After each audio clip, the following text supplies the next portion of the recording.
ساتھ 8 سے 1.5 منٹ میں عمل کرنا تو ناممکن ہے، کیونکہ بات ہمارے لیے ہو رہی ہے تو ہمیں ایکسپلین کرنے کا بھی موقع بھرپور دیا جائے گا۔ معذرت کے ساتھ ہم آپ کی کہی ہوئی باتوں سے متفق نہیں ہیں، کیونکہ اس بل کو صحیح سے پڑھا نہیں گیا ہے۔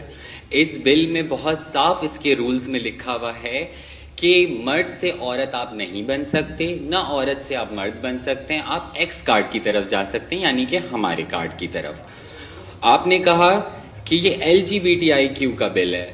معذرت کے ساتھ بل کو دوبارہ پڑھیں، اس میں LGBTIQ یا شادی کی تو گنجائش موجود ہی نہیں ہے۔ سوشل میڈیا کی باتیں، ڈاکیومنٹیشنز الگ ہوتے ہیں۔ ایک صاحب نے نادرا کا ذکر کیا، میرے پاس نادرا کا ڈاکیومنٹ ہے، میں آپ کو دے سکتی ہوں۔ نادرا کے ڈاکیومنٹ میں ایسا کوئی بھی عمل ان کے پاس موجود درج نہیں ہے کہ کسی نے مرد سے عورت کا کارڈ بنوایا، عورت سے مرد کا کارڈ بنوایا ہے۔ اور میں صرف ایک بات کہنا چاہوں گی کہ یہ LGBTIQ تو ٹرم 80s کی ہے، ہم تو 4000 سال پرانی ثقافت رکھتے ہیں۔ اگر یہاں سندھ کے لوگ بیٹھے ہوئے ہیں تو سندھ سے تو 4000 سال پہلے خواجہ سرا ہجڑا کلچر موجود تھا۔ کیا ہماری کلچری ویلیوز نہیں ہیں؟ آپ لوگوں نے کہا کہ بھئی ایک ایکٹ کے ذریعے بڑا غلط ہوگا اور میڈیکل ٹیسٹ ہوگا۔ سر مجھے اتنا بتائیں کہ میڈیکل ٹیسٹ کیا آپ لوگوں کا میڈیکل ہوا مرد کے NIC کے لیے؟ نہیں نا، تو میرا کیوں ہو؟ اور اگر میرا ہو بھی، ہم چلیں، اگر بات آ جاتی ہے مذہب پہ تو نہ مذہب یہ آپ کا ہے نہ میرا، ہی مذہب تو اوپر سے ایک ہی آیا ہوا ہے اور اس میں رد و بدل کی کوئی گنجائش نہیں۔ الحمدللہ میں بھی مسلمان ہوں، لیکن ہمیں جو ہے کرنٹ سینیریوز کو بھی تو دیکھنا ہوگا۔ پاکستان کس حال میں ہے یہ آپ نہیں جانتے۔ آپ نے کہا کہ ایک مرد پروفیسر، ایک عورت پروفیسر، ایک سرجن جو ہے ہمارا ٹیسٹ کرے گا۔ ٹیسٹ تو ہوتا ہی نہیں ہے جینڈر کا، نالج کہاں ہے؟ ٹیسٹ نہیں ہوتا۔ معذرت کے ساتھ ہمارے پاکستان میں بہت سارے ٹیسٹ تو موجود ہی نہیں ہیں جو کہ انٹرسیکس کے ہونے چاہیے۔ اور میں امام خمینی صاحب کا وہ خطبہ جو ہے آپ سب کو پڑھنے کو بولوں گی، جو 1997 میں انہوں نے دیا تھا۔ ایران میں تو یہ ساری باتیں بہت پہلے ہو گئی تھی، ہم تو اب اس چیز پر آئے ہیں۔ خدا را جو ان سب چیزوں کا جو امپیکٹ پڑ رہا ہے، میں ایک مسلمان ہوں، جمعے کی نماز میں نے بچپن میں مسجد میں ادا کی ہے، میں نے آج تک کبھی خواجہ سراؤں کا ذکر نہیں سنا۔ آپ کے نصاب میں، آپ کے کریکولم میں خواجہ سراؤں کا ذکر نہیں ہوتا۔ آج سینیٹر مشتاق صاحب نے ٹویٹ کیا ہے کہ جمعے کی نماز کے بعد آپ لوگ مظاہرہ کریں۔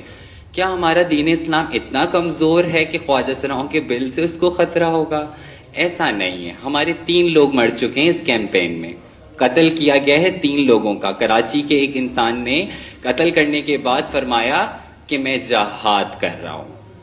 ایسا نیریٹو نہ پیش کریں۔ آپ لوگ ہمارے ساتھ مل کے ڈائیلاگ کریں، بات کریں اور دنیا کو بتائیں کہ احتجاج سے کام نہیں ہوتا ہے، بیٹھ کے بات کرنی ہوتی ہے۔ جو کرنٹ سچویشنز میں جو چیزیں موجود ہیں ہم ان کے ساتھ بات کریں گے، فیکٹس کے ساتھ بات کریں گے۔ ہمارے پاکستان میں آپ کہتے ہیں کہ جو ڈاکٹر ہمیں چیک کرے گا، میڈیکل ٹیسٹ ہوگا۔ سر میں نے بہت کوشش کی، ہمارے پاس بہت سارے میڈیکل ٹیسٹ موجود نہیں ہیں پاکستان میں، ہمارے پاس ایکوپمنٹس ہی موجود نہیں ہیں۔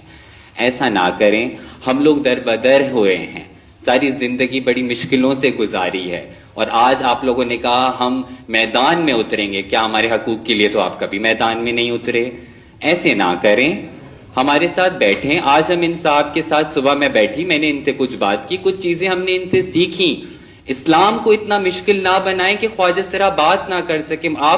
آپ لوگ عالم ہیں، میں یہاں بات کر رہی ہوں، لیکن جب میں باہر ہوتی ہوں مجھ سے کوئی بات کرتا ہے اور مجھے پتا ہوتا ہے کہ اس کی دینی تعلیم کم ہے، میری اس سے زیادہ ہے، میں نہیں بول پاتی کیونکہ میں خواجہ سرا ہوں، مجھے ڈر ہے کہ وہ مجھے جلا دے گا۔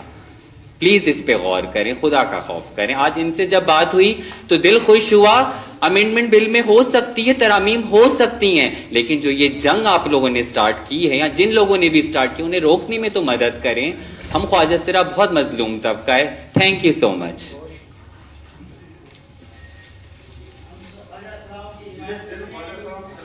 بہت شکریہ جی۔